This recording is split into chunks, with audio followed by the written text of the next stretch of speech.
Lines, as we've requested in the past, we have a sign-in sheet on the table, and that helps enable the secretary to document in the minutes who's in attendance. So what we're going to start doing as a practice is when we convene the meeting, the secretary has provided a copy of that sign-in to the manager, and so that we can try to make sure that we catch everyone. So I just would ask and encourage you that if you've not done so in the past, in the future, please sign your name, address on the sign-in sheet, and that's the only way that the secretary has of being able to properly record it in the minutes.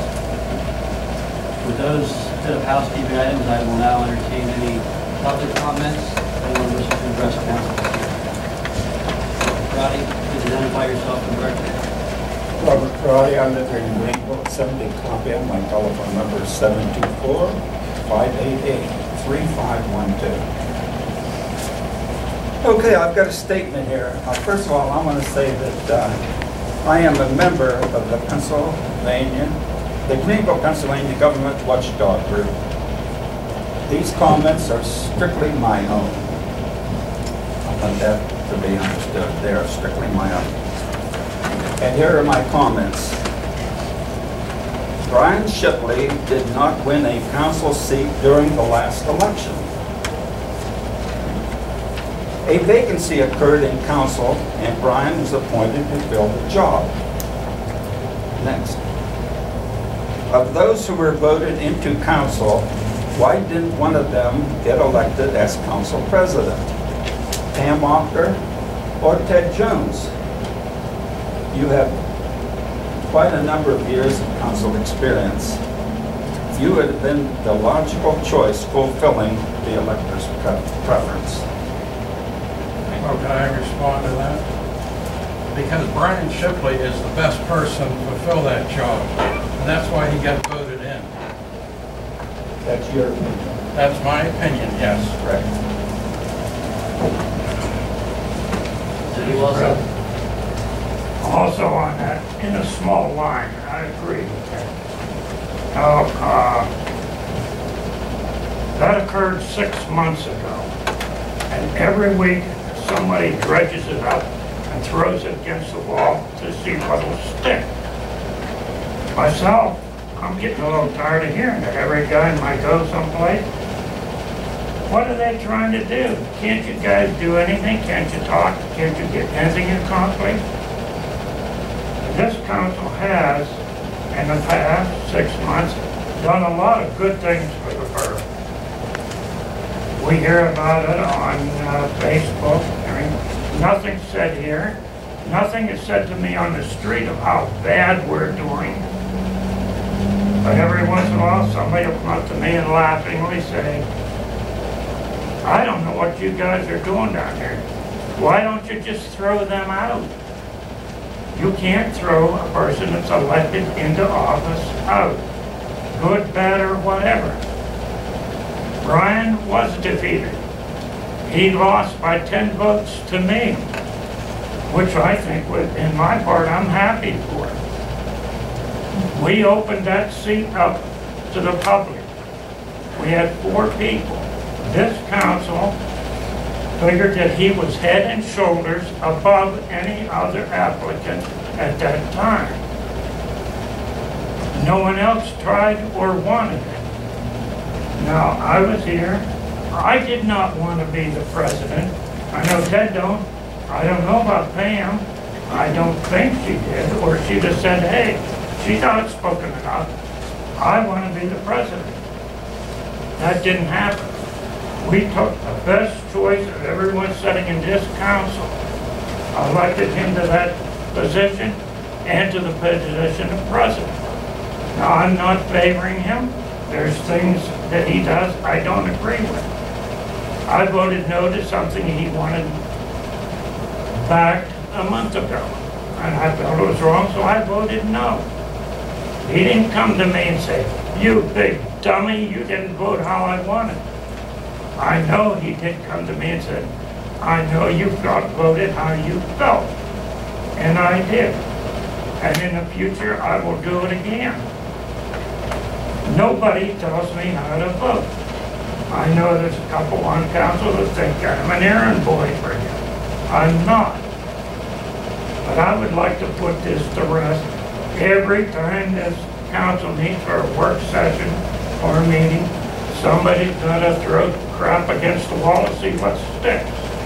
He openly admitted at the last session, meeting, excuse me, that he did make a mistake in Mercer, and he lives to regret that.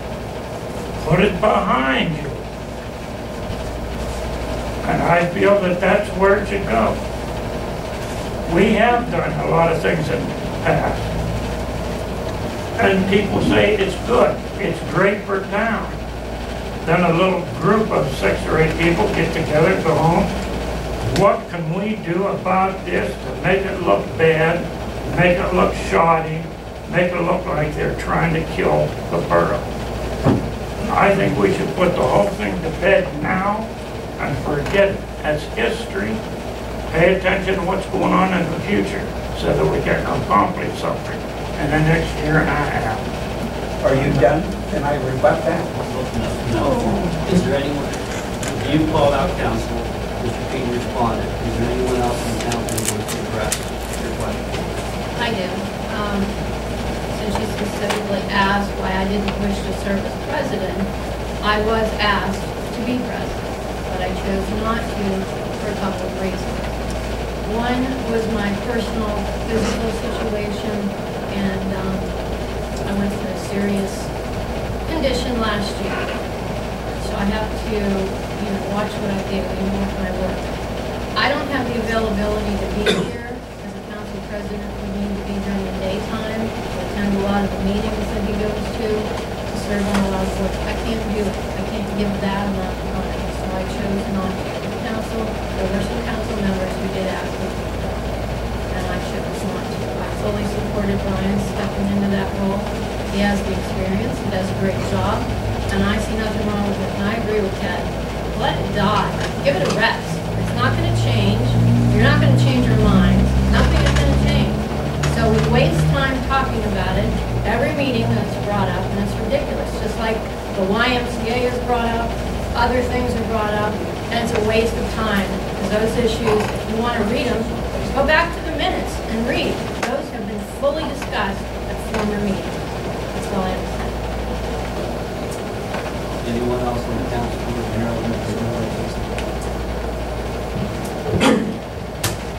Well, I think there's a well-documented history of my dislike personally for Mr. Shipley. However, in the last couple months, I've changed my thinking a little bit, at least with regards to what happened in Mercer County, and I do think at least we should put that behind us. But I still think that whether it was 10 votes or 100 votes, putting him back on after losing the election was a slap in the face of voters. That's all I have to say. I'll just be brief. Skip keeps bringing up, or brought up, and you brought up at the last meeting, the names of people that ran against Brian during the last appointment. I was one. I was one that stuck my hat out there, and to be completely honest with you, my experience is nowhere near what his is. He's had the years on council, he's had the years as president. From a few council members, I heard I was what they call the great runner-up. I'd be the second best choice. But I have no hard feelings there because I know I didn't have the experience yet. I'm gracious to the whole council for giving me the chance to get the experience in this position. But there's no way I could have just stepped in and done what he does, knowing what he knows with council. It wasn't possible. If there was someone more qualified that would have stepped up, then they would have had more options. But if I was the second choice, I'm nowhere near as qualified as he is to do this.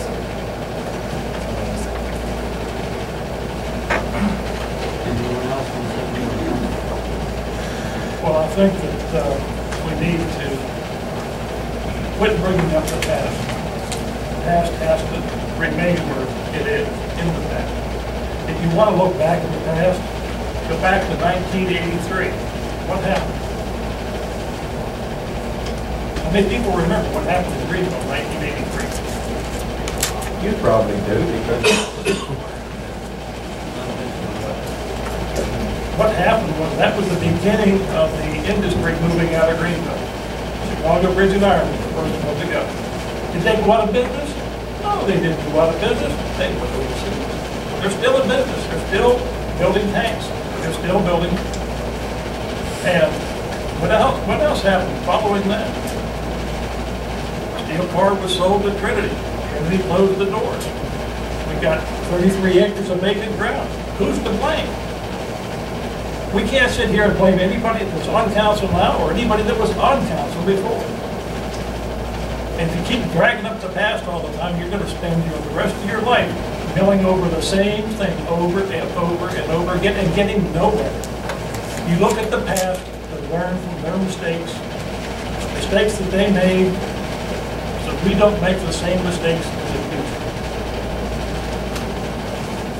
Now, you know, I wasn't born and raised in Greenville. I left Greenville. I was gone for about 20 years.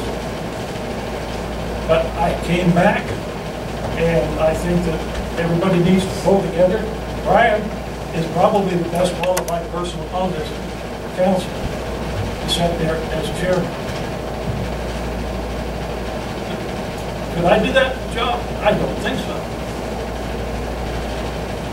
I was a director in the newspaper. I ran 2 departments, completed trucks and building projects.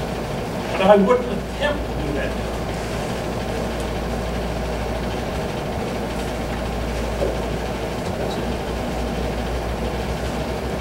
What else would you address, council? Please identify yourself. My name is Donna Walsh. I live at 28 East Stewart Avenue. And hopefully these things have not been addressed before. I don't intend to waste anyone's time. I'm simply, I had some things that are of concern to me that I belong to a group that we're trying to better Greenville, just as I honestly feel each of you are. First of all, Columbia Avenue, I walk continually. And the speeders on Columbia Avenue, it's just unbelievable.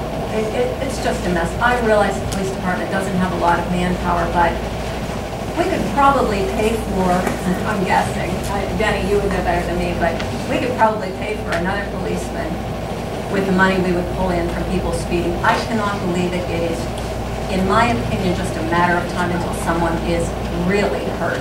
There are children up and down there in rental apartments, and mothers aren't watching their kids, and I'm just appalled.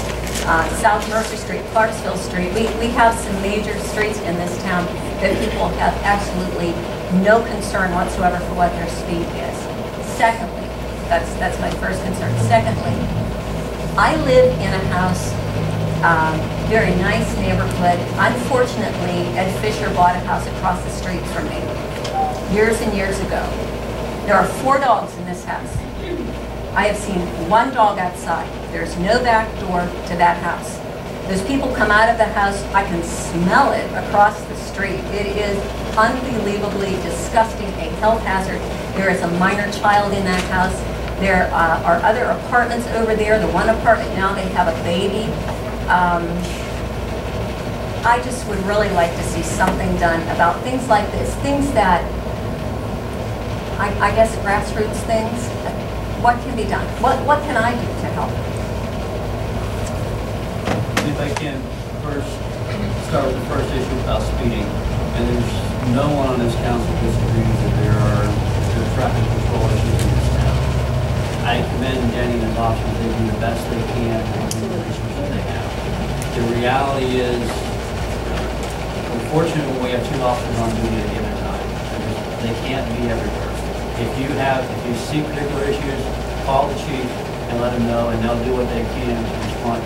I do want to address, as far as on the funding issue, and Debbie, tell me if I'm wrong on this, but my recollection is, even if we were writing a citation, most of the money that we collect in tickets goes back to the state. It doesn't go to the borough. I'm not sure what the percentage is, but it's not very big. It's not very big.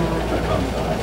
So I don't disagree with there's a need for more police, but the fines are not going to pay for it. On the second issue regarding the neighboring house and the condition, I would encourage you to contact Mr. Patterson, the code officer, and file a complaint. He will look